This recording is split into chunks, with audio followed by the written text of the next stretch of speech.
नमस्कार, हमारे IGNOU audio books channel पर आपका स्वागत है। इंदिरा गांधी राष्ट्रीय मुक्त विश्वविद्यालय, school of health sciences, SOHS, certificate in home based health care, CHBHC, Hindi, CNSHC 001 गृह आधारित देखभाल, खंड 2 गृह आधारित देखभाल संबंधी स्वास्थ्य दशाएं बटा समस्याएं। इकाई 5 अस्थियों, जोड़ों, पेशियों से संबंधित स्वास्थ्य दशाएं बटा समस्याएं एवं अन्य दशाओं का परिचय।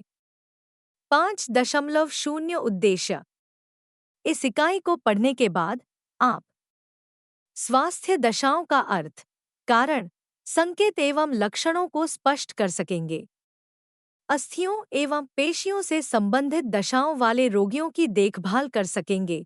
HIV बटा एड्स का अर्थ, कारण, संकेत एवं लक्षणों को व्यक्त कर सकेंगे और मानसिक एवं मनोवैज्ञानिक विकारों वाले रोगी की देखभाल की चर्चा कर सकेंगे। 5. एक प्रस्तावना। पिछली इकाई में आपने हृदय, फेफड़े, रुधिर वाहिकाओं से संबंधित दशाओं के बारे में अध्ययन किया था। इस इकाई में आप अस्थियों एवं पेशियों से संबंधित सामान्य दशाओं का अध्ययन करेंगे, जैसे कि ऑस्टियोपोरोसिस, जो कि वजन सहने वाले जोड़ों के लंबे समय से घिसने बटा टूटने, फूटने से उत्पन्न होता है।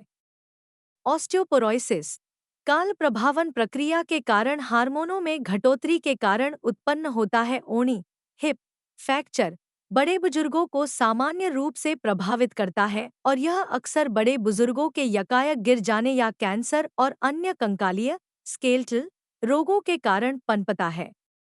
गाउट शरीर में यूरिक अम्ल के बढ़ने अर्थात यूरेट जमा होने से पनपता है और यह रोग स्त्री बटा पुरुष दोनों को प्रभावित करता है।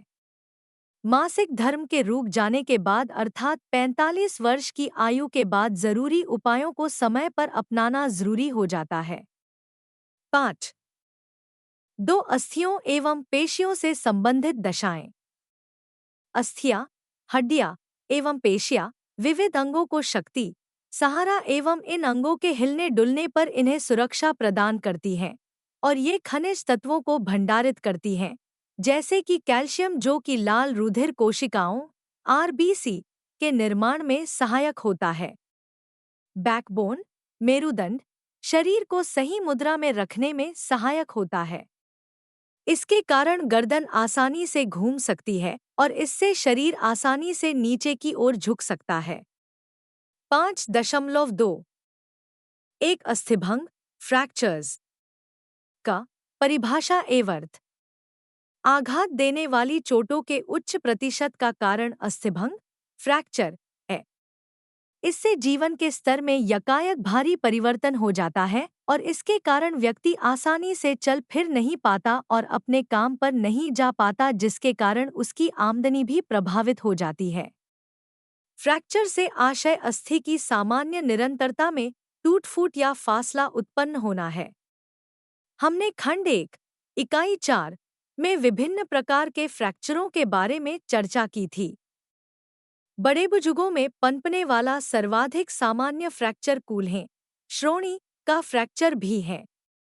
आइए इसके बारे में एवं इसके कारणों, संकेतों, लक्षणों एवं इन लक्षणों से निजात पाने के उपायों के बारे में अध्ययन करें। कूल्हे का फ्रैक्चर वृद्धों में पनपने वाला एक सर्वाधिक सामान्य फ्रैक्चर है। कूल्हे का फ्रैक्चर एक ऐसी घटना है जिससे रोगी के कामकाज का स्तर स्थायी रूप से बदल सकता है।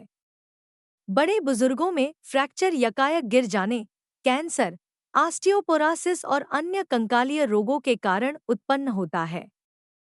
फ्रैक्चर की सर्वाधिक सामान्य जगह फेमुर का शीर्ष है।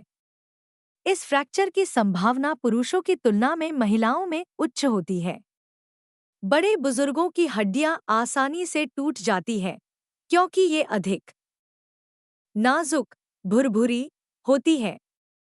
इनके ठीक होने की प्रक्रिया अपेक्षाकृत बेहद मंद होती है और बड़े बुजुर्गों में फ्रैक्चर की वजह से इनका चलना फिरना बेहद कठिन हो जाता है। का कारण यकायक गिर जाना, कूल्हा, श्रोणि फ्रैक्चर का सर्वाधिक सामान्य कारण है फिसलन वाली जगहें, बोन कैंसर, तीव्र ऑस्टियोपोरोसिस के कारण बिस्तर में करवट बदलने से कूल्हे का फ्रैक्चर हो सकता है।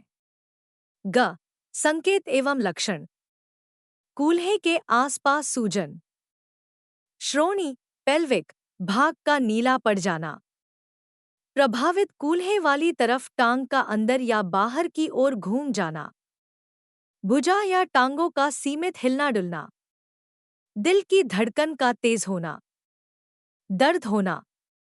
घ लक्षणों को दूर करने के उपाय, दर्द के शुरू होते ही तीव्र उपायों को लागू करना ताकि बाद में दर्द असहनीय अवस्था में न पहुंच जाए। रोगी को निर्धारित आराम अवधियों में आराम करने के लिए प्रेरित करना क्योंकि थकान से दर्द बढ़ जाती है। दर्द निवारक उपायों को लागू करने में रोगी की सहायता करना जैसे मालिश करना, मनन और सुकूनदायक व्यायाम करना। हर 2 घंटे के बाद रोगी की करवट बदलना ताकि रोगी को अधिकाधिक सुकून की प्राप्ति हो और जोड़ों में जकड़न न हो और रोगी में स्थायी गतिहीनता का जोखिम उत्पन्न न हो। जांच करना कि रोगी की जहां पट्टी कैसी है, वहां से बदबूदार खाद न बहता हो। यह जख्म में मवाद के कारण हो सकता है। यदि डॉक्टर घर में जांच के लिए आता है तो कीटाणुरहित पट्टी बांधने में डॉक्टर की सहायता करना। पट्टी बांधने ड्रेसिंग के अंतर्गत प्रायोगिक मैनुअल 2 में प्रदत्त निर्देशानुसार कीटाणुरहित तकनीक के प्रयोग से पट्टी बदलना।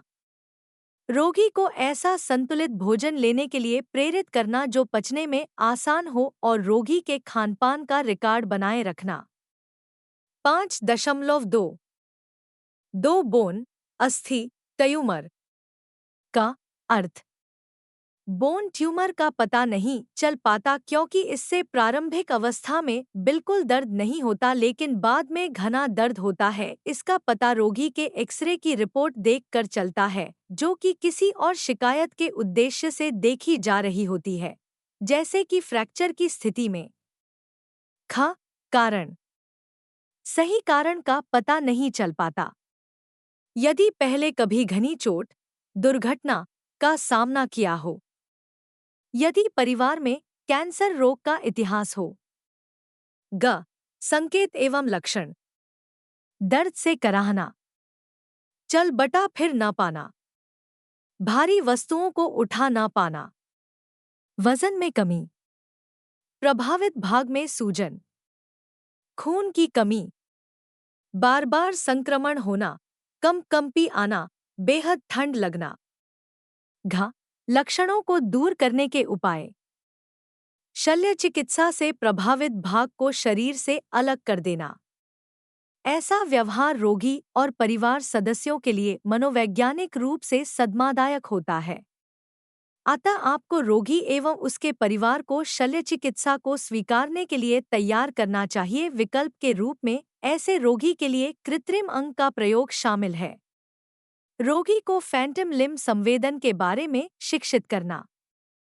फैंटम लिम्ब ऐसा अरुचिकारी एहसास उत्पन्न करता है कि अंग अभी भी अपनी निर्धारित जगह पर है। रोगी को दर्द का एहसास हो सकता है। आपको रोगी को समझाना चाहिए कि यह संवेदना निरंतर जारी रह सकती है, इसलिए रोगी को फैंटम लिम्ब संवेदना से निजात पाने के लिए अपना ध्यान किसी और बात में लगाना चाहिए। रोगी को अपनी संवेगात्मक प्रतिक्रिया व्यक्त करने दें। पूर्ण श्रोणि प्रतिस्थापन THR और पूर्ण घुटना प्रतिस्थापन TKR वाले रोगियों को अक्सर वॉकर या क्रचिस और घर में बाथरूम संबंधी विशेष उपकरणों की आवश्यकता पड़ती है।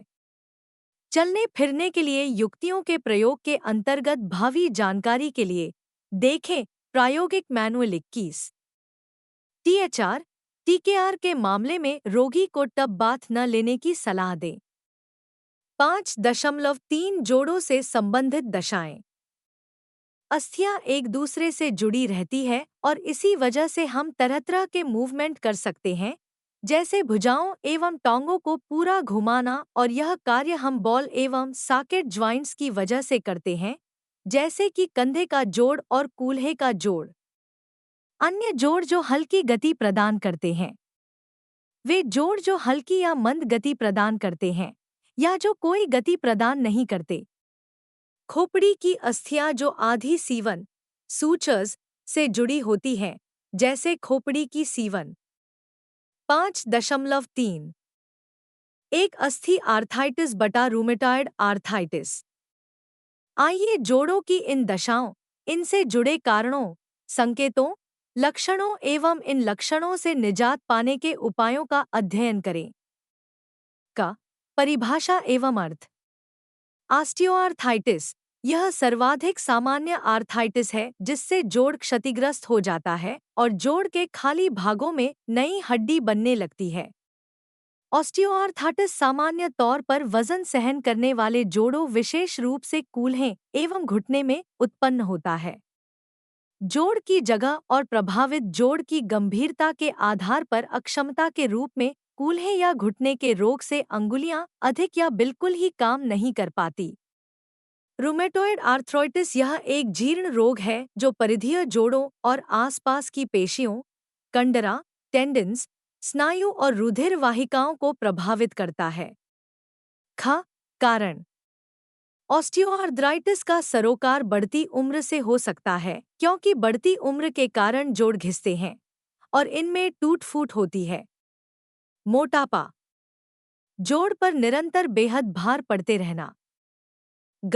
संकेत एवं लक्षण। जोड़ों का अधिक हिलडुल न पाना, जोड़ का सूज जाना जैसे जोड़ पर गर्माहट एवं सूजन महसूस होना और स्पर्श करने पर जोड़ का बेहद दर्द करना, जोड़ का बढ़ जाना और विकृत होना, पेशियों में जकड़न, टांग में जख्म, बुखार, उदासी, उत्तेजना। लक्षणों को दूर करने के उपाय।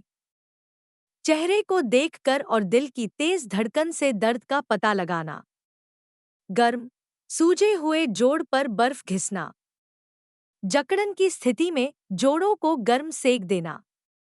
गर्म एवं ठंडे सेक के लिए देखें प्रायोगिक मैनुअल 2।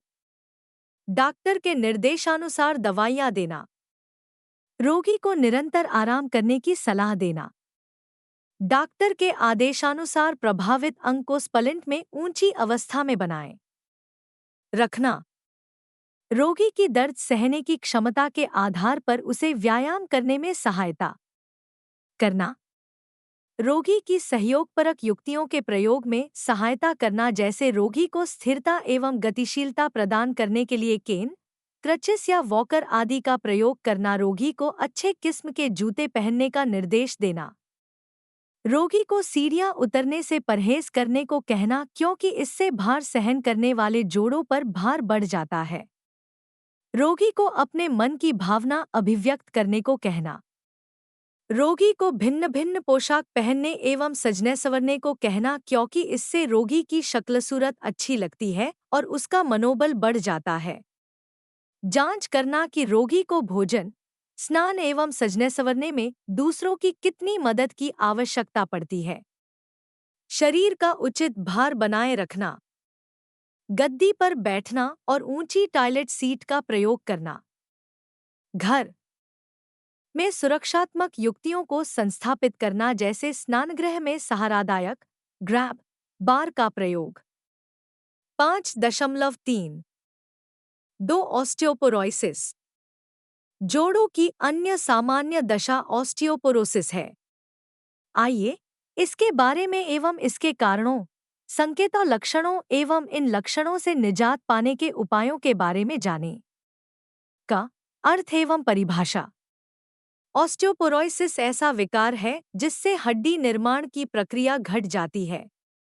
इसके अंतर्गत हड्डियों से कैल्शियम एवं फॉस्फेट की मात्रा बनने की बजाय कम होने लगती है और इनमें छेद होने लगते हैं और ये भुरभुरी हो जाती हैं और इनके टूटने का जोखिम बढ़ जाता है। यह रोग आमतौर पर 51 से 75 वर्ष की आयु की महिलाओं को प्रभावित करता है। कारण। आहार में कैल्शियम की कमी, एस्ट्रोजेन हार्मोन की कमी, दोषपूर्ण प्रोटीन उपापचय, स्थानबद्ध सेडेंट्री जीवन शैली। घ, संकेत एवं लक्षण। लंबे समय से पीठ में दर्द, बैठते बटा खड़े होते समय जोड़ों में बेचैनी, अधिक चल बटा फिर ना पाना, समय से पहले मासिक धर्म का रुकना, भूख ना लगना, निरंतर मदिरापान, धूम्रपान, पेशी में ऐंठन विशेष रूप से पीठ में पेशियों का कमजोर होना, आत्म देखभाल में कमी, अपनी देखभाल स्वयं न कर पाना। घ, लक्षणों से निजात पाने के उपाय। चोट लगने एवं गिरने से बचें। रोगी को नियमित रूप से व्यायाम करने को कहना, विशेष रूप से भार उठाने वाले व्यायाम जैसे कि चलना या भारी भार उठाना। रोगी को विशेष रूप से कार्यस्थल पर काम करते समय कुर्सी में उचित मुद्रा में बैठने की शिक्षा देना। रोगी को काफी पीने, मदिरापन एवं धूम्रपान से परहेज करने को कहना। रोगी के घर में पालतू जानवर, छोटे खिलौने, ढीले कालीन और अन्य ऐसी वस्तुओं की जांच करना जिससे रोगी के गिरने बटा फिसलने की संभावना बढ़ जाती हो।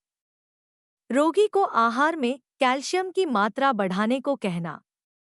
उसे उच्च कैल्शियम युक्त आहार लेने को कहना जैसे दूध एवं दुग्ध उत्पाद, मछली और रोगी के डॉक्टर द्वारा निर्देशित दवाइयां देना। 5.3 गाउट का परिभाषा एवं अर्थ। गाउट जोड़ों से संबंधित रोग है। गाउट को गाउटी आर्थराइटिस भी कहते हैं। यह मेटाबॉलिक उपापचय रोग है और इसका पता शरीर में यूरिया की मात्रा के बढ़ जाने से चलता है। इस रोग से आर्थेटिक जोड़ों में दर्द होता है। इसके कारण व्यक्ति लंबे समय तक चल बटा फिर नहीं पाता और किसी खास गतिविधि को पूरा नहीं कर पाता। ख, कारण। मोटापा, मधुमेह रोग, उच्च रक्तचाप, दात्र, सिकिल, कोशिका एनीमिया, किडनी, रेनल रोग। परिवार में गाउट का इतिहास। ग, संकेत एवं लक्षण।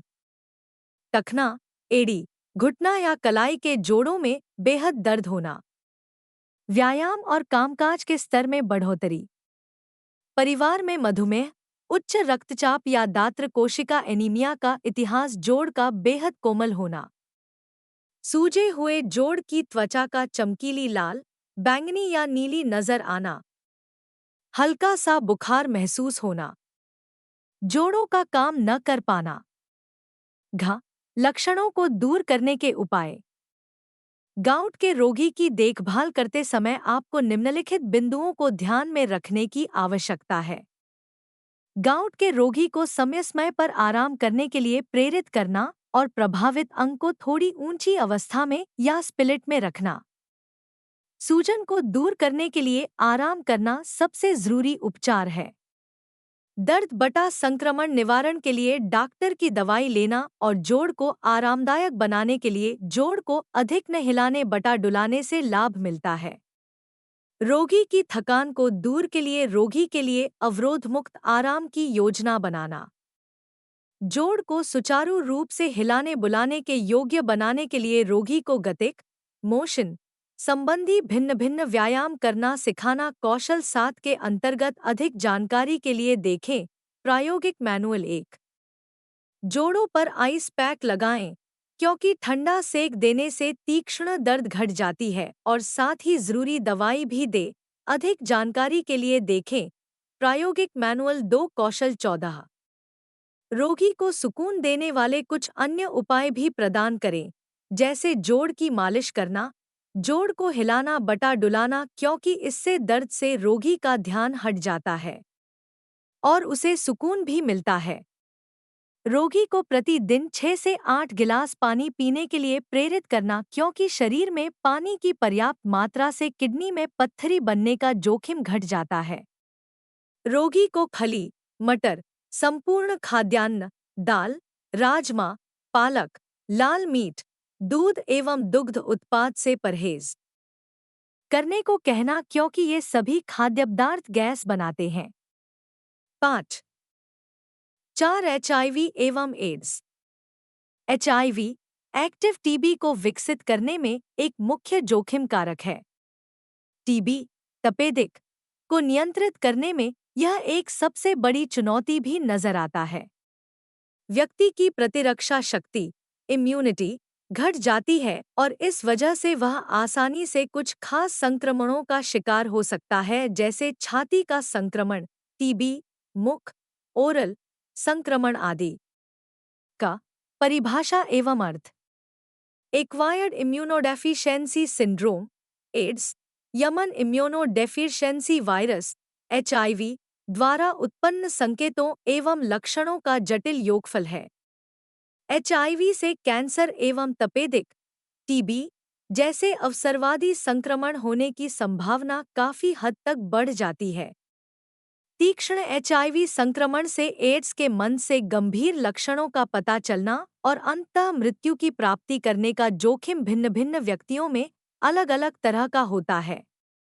HIV के संबंध में उपचार और रोगरोधन से जुड़ी नवीनतम प्रगति ने HIV की निरंतर गंभीर होने की स्थिति में विलंब डाला है और इस वजह से रोगी लंबे समय तक जीवित रह सकता है। HIV और एड्स का पता लगने का औसतन समय से 10 वर्ष का है। कारण HIV निम्नलिखित तरीकों से संचरित होता है। HIV संक्रमित रुपिर या देह सावों के संपर्क में आने से संचरितम होता है। HIV युक्त रक्त के प्रत्यक्ष संपर्क या ऐसे रक्त को ग्रहण करने से, संदूषित सुइयों एवं सिरिंजों के प्रयोग या इनके चुभ जाने से, संक्रमित गर्भवती महिला से उसकी भावी संतान को यौन संबंध कायम करने से, अनेक व्यक्तियों से यौन संबंध स्थापित करने से। संकेत एवं लक्षण। गले का पकना, सर्दी जुकाम एवं खांसी, दस्त लगना निरंतर 1 माह से अधिक तक, वजन कम होना, थकान, रात को सोते समय पसीना आना, बुखार, भूख न लगना, निगलने में कठिनाई, संयम खो बैठना, सिरदर्द, मुंह में सूखापन, जीभ एवं मुंह पर सफेद धब्बे पड़ना, उत्तेजना, दर्द, महिलाओं में योनि से अत्यधिक या श्वेतस्राव बहना। लक्षणों को दूर करने के उपाय। जब कभी भी किसी देह स्राव आदि को स्पर्श करें तो दस्तानों को प्रयोग करें। जिन लोगों को गले में संक्रमण या सर्दी जुकाम हो उन्हें भीड़-भाड़ वाली जगह से बचना चाहिए, क्योंकि इन लोगों में संक्रमण बढ़ने बटा होने का जोखिम बना रहता है। शरीर के महत्वपूर्ण संकेतों में होने वाले परिवर्तन पर ध्यान से गौर करें और बुखार होने पर तुरंत डॉक्टर को रिपोर्ट करें, क्योंकि HIV रोगी में शरीर सूक्ष्मजीवों के प्रति कोई खास प्रतिक्रिया नहीं करता और यहाँ तक कि बिना बुखार के भी रोगी पर रोगजनक कीटाणुओं का हमला हो सकता है। संक्रमण के संकेतों बटा लक्षणों पर गौर करें, जैसे बुखार, लाली, पस पड़ना, त्वचा का कट बटा फट जाना या श्लेष्मा झिल्ली से सूक्ष्मजीवों का शरीर में प्रवेश करना। तंत्रीय न्यूरोलॉजिक संक्रमण के संकेत एवं लक्षणों पर ध्यान देना, जैसे गर्दन में अकड़न, सिरदर्द, अंग का सही ढंग से काम न कर पाना और दृष्टि दोष आदि की उत्पत्ति। रोग की समय पर पहचान कर उसका उपचार करना बेहद जरूरी होता है, क्योंकि यदि संक्रमण बढ़ जाए तो पूर्व संकेत विलुप्त हो जाते हैं। परिशुद्धता सुनिश्चित करने के लिए तरल पदार्थ, जल की स्थिति का पता लगाना, अंतर्ग्रहित इनटेक जल का रिकॉर्ड रखना, समान समय एवं समान पैमाने पर रोगी का रोजाना वजन तोलना बेहद जरूरी होता है। रोगी को निर्देशानुसार दवाइयाँ देना। रोगी को एकाकीपन महसूस न हो, इसलिए रोगी एवं उसके परिवार को ऐसे अवसर प्रदान करना ताकि वे अपनी भावनाओं को दूसरों के साथ बांट सकें। परिवार एवं मित्रों को रोगी को स्पर्श करने के लिए प्रेरित करना, क्योंकि छूने से रोगी अलग-थलग महसूस नहीं करता। परिवार एवं मित्रों को निरंतर याद दिलाना जरूरी है कि यह कोई छुआछूत वाला रोग नहीं है और छूने से विषाणु फैलते नहीं है। रोगी एवं उसके साथी को आपस में भावनाओं का आदान प्रदान करने के लिए प्रेरित करें, क्योंकि ऐसा करने से दंपति अपनी निकटता को बनाए रख सकते हैं और परस्पर प्रेम को दर्शाते हैं। रोगी एवं उसके साथी को कंडोम के प्रयोग से सुरक्षित यौन संबंध कायम करने के बारे में सिखाना। रोगी को बहुत से साथियों के साथ यौन संबंध न कायम करने की चेतावनी देना। एचआईवी के मामले में सुरक्षित गृह संचालन। एचआईवी बेहद नाजुक विषाणु है और आसानी से मर जाता है। साफ सफाई संबंधी सामान्य व्यवहार को बनाए रखना, जैसे कि साबुन एवं पानी के घोल से हाथों की साफ सफाई पर्याप्त ढंग से होती है। फर्श से खून के छींटे दूर करने के लिए खून या अन्य देह स्राव के छींटों पर 30 मिनट के लिए 1% विरंजक ब्लीचिंग पाउडर डालें और तत्पश्चात झाड़ू से साफ करें। दूषित चादर की साफ सफाई के लिए दस्तानों का प्रयोग करें। दूषित चादर को प्लास्टिक की थैली में डालकर तुरंत कसकर बांध दें और लॉन्ड्री में भेज दें। समान शौचालय, स्नानगृह, बर्तन और बेड पेन के प्रयोग से एचआईवी संक्रमण का फैलाव नहीं होता। 5 मानसिक एवं मनोवैज्ञानिक विकार। बढ़ती उम्र के साथ बड़े बुजुर्गों में मानसिक स्वास्थ्य संबंधी समस्याएं निरंतर बढ़ती हैं। इस वजह से जीवन में बाद में शारीरिक स्वास्थ्य पर ऐसे विकारों का प्रभाव निरंतर बढ़ता है।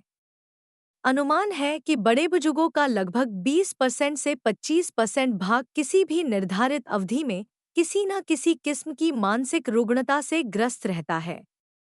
बड़े बुजुर्गों के संबंध में मानसिक स्वास्थ्य संबंधी चिंता के सर्वाधिक सामान्य मुद्दों में उदासी, नींद न आना एवं आक्रामक व्यवहार जैसे लक्षण सम्मिलित हैं। रोगी को उसकी रुचि के कार्यकलापों में शामिल होने में उसकी सहायता करें। रोगी को वर्तमान एवं भावी उपचार योजनाओं में सम्मिलित करें। इससे रोगी को अपनी अहमियत महसूस होगी। परिवार को रोगी की उसे दैनिक देखभाल में शामिल करें। रोगी की वर्तमान शारीरिक क्षमताओं का पता लगाएं। उसकी योग्यता से परे उससे कोई उम्मीद न रखें। सुनिश्चित करें कि रोगी के पास देखभाल संबंधी सारा सामान तत्काल रूप से उपलब्ध है। इससे रोगी को कार्यकलाप को अधूरा छोड़ने का बहाना नहीं मिल पाएगा। रोगी को दैनिक व्यायाम करने के लिए प्रेरित करें। व्यायाम से रोगी को अच्छी नींद आएगी और उसका ऊर्जा स्तर बढ़ जाएगा। रोगी को डॉक्टर के निर्देशानुसार दवाइयाँ दें। 5 मई 2002 विघटनकारी एवं आक्रामक व्यवहार। बड़े बुजुर्गों का आक्रामक व्यवहार को दर्शाना किसी ऐसी खास समस्या की तरफ इशारा करना है जब व्यक्ति सहायता प्राप्ति हेतु दूसरों पर निर्भर होता है। का परिभाषा एवं अर्थ। आक्रामक व्यवहार में शामिल है व्यक्ति का चिल्लाना, तेज कदमों से चलना, दूसरों या अपने प्रति आक्रामकता बटा हिंसा को दर्शाना, दूसरों की संपत्ति की परवाह न करते हुए संपत्ति को तोड़ना जैसे फर्नीचर आदि को पटकना। कारण सदमा बटा यकायक चोट लगना। पर्यावरणीय कारक। मनोवैज्ञानिक दोष। लंबे समय से मदिरापान की लत, आत्महत्या के प्रयास या मानसिक बीमारी का इतिहास, नशीले पदार्थों के दुरुपयोग या मदिरापान का इतिहास, सिर में चोट लगने का इतिहास। संकेत एवं लक्षण।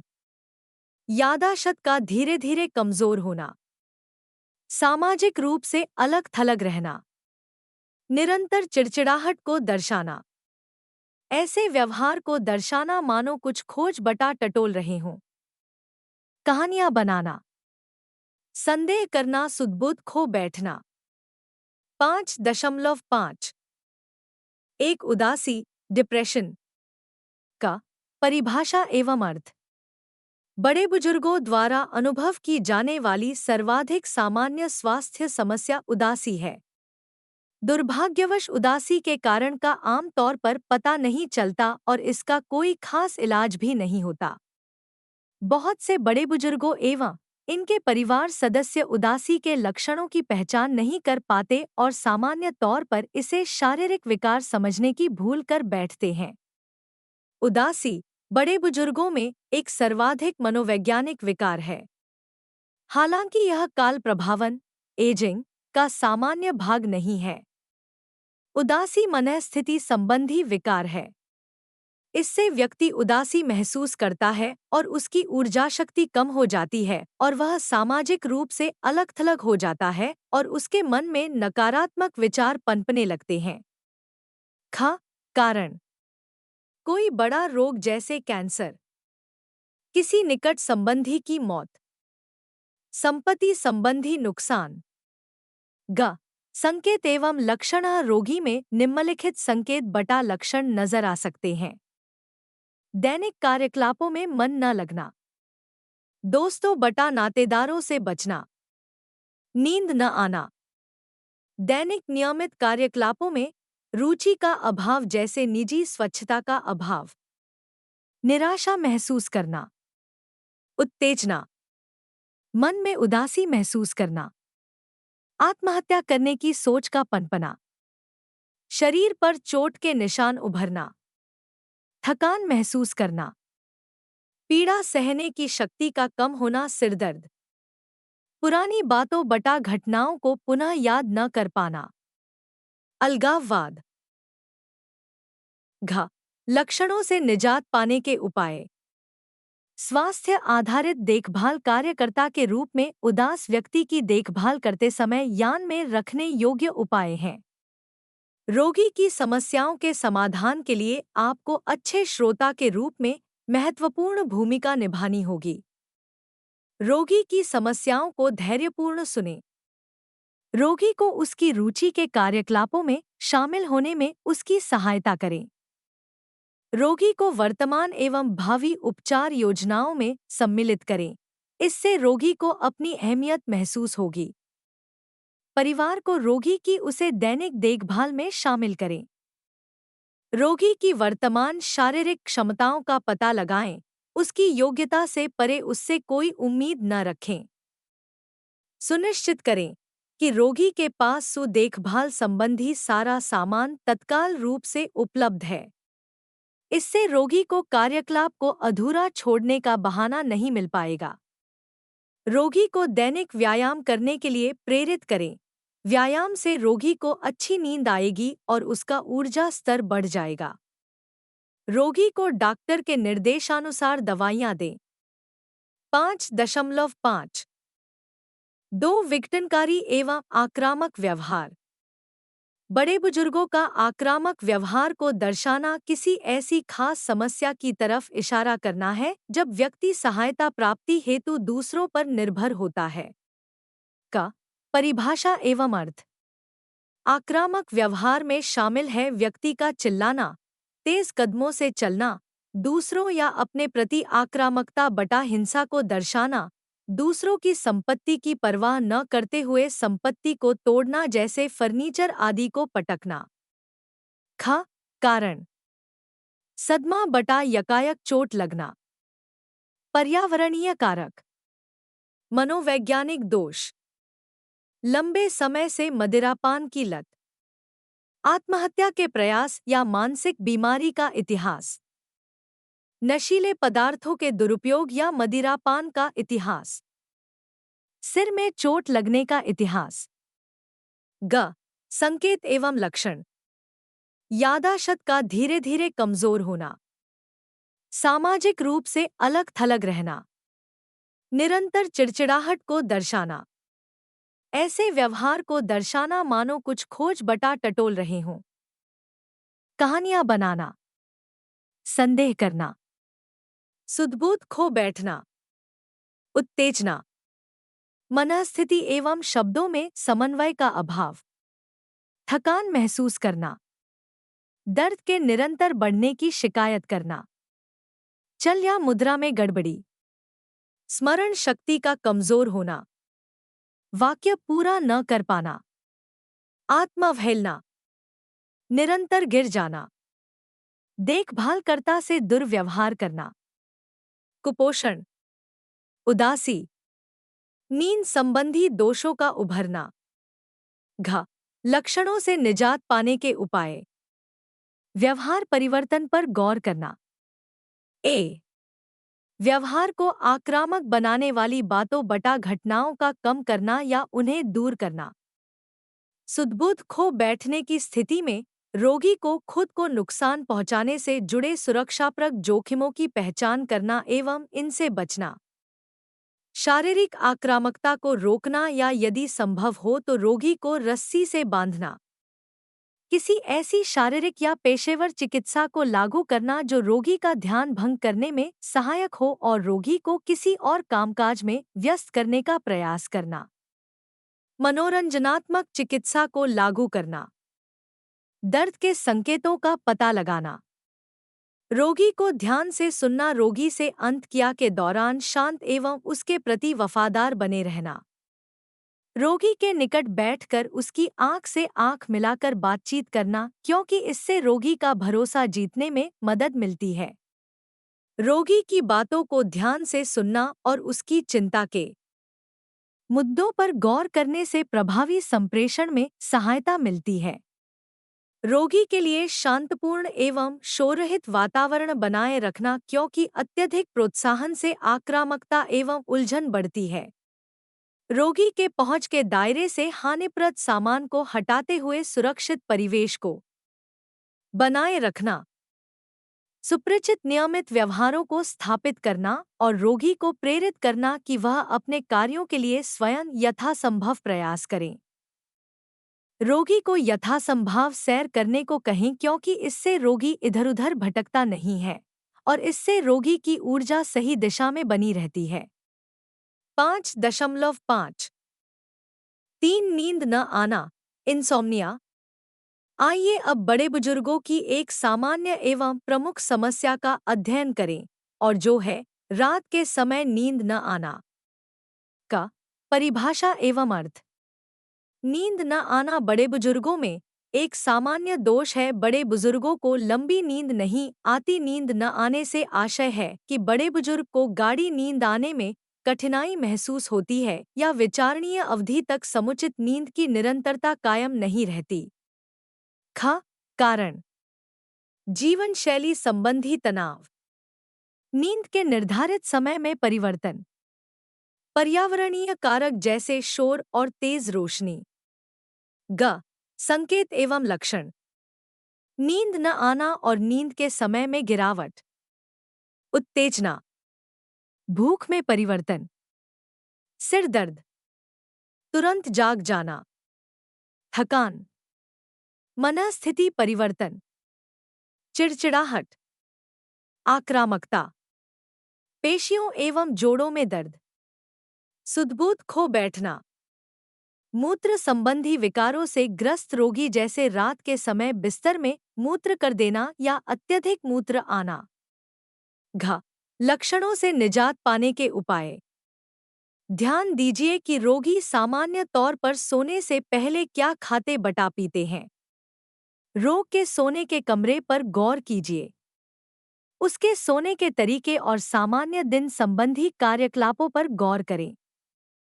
रोगी को सोने से पहले कुछ सुकूनदायक व्यायाम करने को कहना जैसे गहरे श्वास लेना, चिंतन करना आदि। ऐसे व्यायाम से गहरी नींद आती है। रोगी को सोने के वक्त ही बिस्तर पर लेटने को कहना। यदि वह 30 मिनटों में सोने नहीं वाला तो उसे बिस्तर से उठकर कुछ पढ़ने या टेलीविजन आदि देखने को कहना। रोगी को दवाई आदि समय पर देना ताकि जब रोगी सो रहा हो तो उसे दवाई खाने के लिए उठना न पड़े। सोने के वक्त रोगी को आराम देने के लिए जरूरी उपायों को लागू करना जैसे रोगी को पढ़ने के लिए सामग्री देना, गर्म तेल से मालिश करना। दिन के समय रोगी की नींद कम करने के लिए दिन भर रोगी को जरूरी कार्यकलापों में व्यस्त रखना। सोने के लिए रोगी को डॉक्टर के लिखित निर्देशानुसार दवाई देना। रोगी जब सो रहा हो तो शोरगुल न करना। रात के भोजन के उपरांत विश्राम करना और सोने से 2 घंटे पहले अत्यधिक व्यायाम आदि से परहेज करना क्योंकि इससे रोगी की सोने की क्षमता प्रभावित हो सकती है। सोने से पहले रोगी को उसकी पसंद का खान बटा पान प्रदान करें। रोगी को शाम के समय ज्यादा पानी न पीने और सोने से पहले शौच करने को कहना। रोगी के सोने बटा उठने का समय निश्चित करना, क्योंकि नियमित समयसूची से नींद समय पर आती बटा खुलती है। 5.6 सारांश। यह इकाई वृद्ध लोगों में आमतौर पर मौजूद पेशीकंकालीय मस्क्यूलोस्केलेटल संबंधी स्वास्थ्य समस्याओं पर प्रकाश डालती है। इस संबंध में देखभालकर्ता को निवारक उपायों के प्रति जागरूक होना चाहिए, क्योंकि पर्याप्त एवं समयबद्ध सावधानी बरतने से ऐसी अधिकांश समस्याओं से बचा जा सकता है। यदि वृद्धावस्था संबंधी समस्याओं को भलीभांति समझ लिया जाए और वृद्धों की सही ढंग से देखभाल की जाए, तो ये समस्याएं उतनी गंभीर नहीं होगी जितनी ये नजर आती है। इकाई में HIV एवं एड्स जैसे रोगों पर भी प्रकाश डाला गया है। इकाई में HIV संक्रमणग्रस्त रोगियों की देखभाल पर उचित जानकारी प्रदान की गई है। इन पहलुओं के अलावा तनाव, आक्रामक व्यवहार एवं नींद न आना जैसे मानसिक एवं मनोवैज्ञानिक विकारों से उत्पन्न सामान्य दशाओं की भी चर्चा की गई है। धन्यवाद। मिलते हैं अगले वीडियो में अगले पाठ के साथ।